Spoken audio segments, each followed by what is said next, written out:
को कंप्लीट कर रहे होंगे।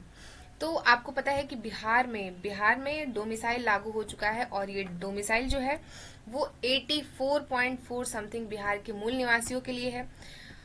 बहुत सारी चीजें हैं। टीआरई 5 के बारे में भी मुख्यमंत्री जी ने ट्वीट किया था, और अगर आप आज का न्यूज़पेपर भी देखते हैं तो उसमें भी बहुत सारी चीजें बताई गई हैं, जैसे कि एस्टेट टीआरई 5 से पहले कंडक्ट कराया जाएगा। उसके बाद अगर हम देखें तो मुख्यमंत्री जी ने भी ये ट्वीट करके कहा था कि टीआरई 5 से पहले हम एस्टेट कराएंगे और टीआरई 4 बहुत जल्द हम कंप्लीट करा लेंगे। आज के न्यूज़पेपर में हमें ये भी चीजें देखने को मिल रही है कि टीआरई 4 में वो जो सीटें हैं उसका हाफ हाफ कर देंगे, मतलब कि आधा जो उस पर वैकेंसी है वो टीआरई 5 में निकालेंगे और आधी वैकेंसी टीआरई 4 में निकालेंगे। मैं बस ये कहना चाहती हूँ कि जो भी लोग हैं जो टीआरई 5 एंड टीआरई 4 की प्रिपरेशन कर रहे हैं, जो बीपीएससी में टीचर बनना चाहते हैं, तो आप सब इसको लास्ट अटेम्प्ट मानकर ही ट्राई करिए, क्योंकि क्या पता टीआरई 5 आए ही नहीं। मतलब एक चीज ये है ना कि अगर इनकी सरकार आती है तो ये टीआरई 5 लाएंगे, बट ऐसा भी तो हो सकता है कि इनकी सरकार नहीं आए और टीआरई 5 नहीं आए, तो आपको इसे लास्ट ऑप्शन ही मान के तैयारी करनी है। वही जो अदर स्टेट के लोग हैं, तो आप भी बिहार में मतलब फॉर्म फिल कर सकते हैं, बट आपके लिए अब कंपटीशन थोड़ा ज्यादा टफ हो गया है।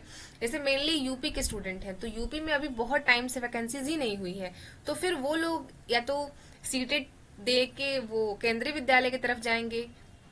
ये सारी चीजें हैं, तो ये सारी की सारी प्रॉब्लम है, बट इसका ये सोल्यूशन भी है कि अगर आपने पीजी कंप्लीट किया है तो आप नेट जेआरएफ भी दे सकते हो, और अगर नहीं तो फिर आप हम सब एक साथ मतलब एक साथ जुट के सरकार पर थोड़ा बहुत प्रेशर बनाते हैं कि आप वैकेंसीज क्यों नहीं करा रहे हैं। क्योंकि पता है, देखिए हम स्टूडेंट हैं, हमें जॉब चाहिए, और जॉब के लिए हमें कहीं ना कहीं प्रेशर क्रिएट करना ही पड़ेगा। अगर हम किसी और बेसिस पे अपने पॉलिटिशियन का सिलेक्शन करते हैं तो वो चीजें हमारे लिए ही प्रॉब्लम क्रिएट करती है। तो ये सारी चीजें हैं। बिहार में डोमिसाइल लागू हो चुका है। अगर हम देखें तो इसे गवर्नमेंट 100% डोमिसाइल नहीं कह रही है, क्योंकि 100% डोमिसाइल कोई भी स्टेट अपने यहाँ नहीं लगा सकता है, वो कन्याकुमारी से लेकर जम्मू कश्मीर तक। लेकिन यहाँ पे जो क्राइटेरिया डिसाइड कर दी गई है, जैसे कि 84.4 मूल निवासी जो है बिहार के, उनके लिए जो ये डोमिसाइल लगा दिया गया है, इसमें बहुत सारे कंडीशन लगाए गए हैं, जिसमें कि जो यहाँ के निवासी होंगे, वो ऐसा नहीं है कि वो बिहार के निवासी हैं और उन्होंने 10th एंड 12th किसी और स्टेट से किया है, तो फिर उनको वो जो 10% 15% बच रहा है 84 के बाद, वो उसमें रखेंगे। तो ये सारी चीजें, अब इसमें बहुत सारी चीजें ये भी आ रही है कि जो बॉर्डर्स से लगे हुए हमारे जिले थे बिहार के, तो वो यूपी में जाकर के 10th एंड 12th कर लिए हैं, झारखंड से जो सटे जिले हैं वो वहां से भी कर लिए हैं। तो इसमें बहुत सारी प्रॉब्लम्स है, बहुत सारी जो भी चीजें क्राइटेरियाज हैं वो आप सबके सामने है। सबसे अच्छी न्यूज ये है कि टीआरई 4 की वैकेंसीज आने वाली है, तो आप सब इसको लास्ट अटेम्प्ट मान करके ट्राई करिए, बहुत अच्छे से पढ़ाई लिखाई करिए। और ये सारी चीजें, बहुत जल्द एग्जाम कंडक्ट कराने के बारे में हमारे मुख्यमंत्री जी ने कहा था, तो जो बहुत अच्छी बात है। टीआरई 5 से पहले एस्टेट की बात कर रहे हैं, लेकिन अगर हम देखें तो लीगली नोटिस के तहत टीआरई 4 मतलब इन्होंने कहा था कि हम साल में 2 बार एस्टेट कराएंगे, और हमने देखा कि टीआरई 4 से पहले एस्टेट होना चाहिए, लेकिन ऐसी संभावना नहीं दिख रही है। उन्होंने टीआरई अपने ट्वीट में भी ये कह दिया कि हम टीआरई 4 से पहले एस्टेट नहीं लेंगे, हम टीआरई 5 से पहले एस्टेट लेंगे। तो बस जो लोग एलिजिबल होंगे वो ट्राई करते हैं, एग्जाम देते हैं, क्योंकि जो लोग सीटेड क्वालिफाई होंगे वो 6 to 8 के लिए तो एलिजिबल होंगे, बट जो लोग 9, 10th, 11, 12 के लिए अप्लाई करना चाहते हैं तो उसके लिए एस्टेट क्वालिफाई करना ज्यादा जरूरी है।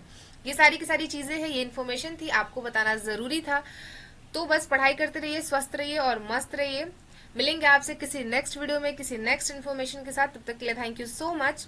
जय हिंद। और अच्छे से पढ़ाई करिए, क्योंकि इसको लास्ट अटेम्प्ट मान लीजिए, क्योंकि गवर्नमेंट आपसे अभी क्या कहना चाहती है कि आप हमें वोट दीजिए, हमें फिर से सरकार में लाइए, मतलब फिर से हमें बनाइए यहाँ का जो भी है कार्यकारी, तो फिर हम फिर टीआरई 5 कंडक्ट कराएंगे। बट ऐसा तो नहीं है ना, ये तो भविष्य के गर्भ में है कि इनकी सरकार फिर से आएगी कि नहीं आएगी, कौन क्या होगा, तब तक तो वैकेंसी पता नहीं कहाँ जाएगी। इसलिए मैं कह रही हूँ कि इसको लास्ट अटेम्प्ट मान करके एग्जाम की तैयारी करिए और बहुत अच्छे से पढ़ाई लिखाई करिए। आप जहां से पढ़ाई लिखाई करना चाहते हैं, जिस प्लेटफॉर्म से, ऑनलाइन ऑफलाइन जैसे भी करना है करिए, पर इस चीज को अपना लास्ट अटेम्प्ट मान करके ट्राई करिए, क्योंकि इलेक्शन का साल है। अभी आप जो कहेंगे वो सरकार मानने के लिए रेडी है, पर इसके बाद आपको पता है कि वोट लेने के बाद कोई किसी की नहीं सुनता। तो ये सारी की सारी इन्फॉर्मेशन थी।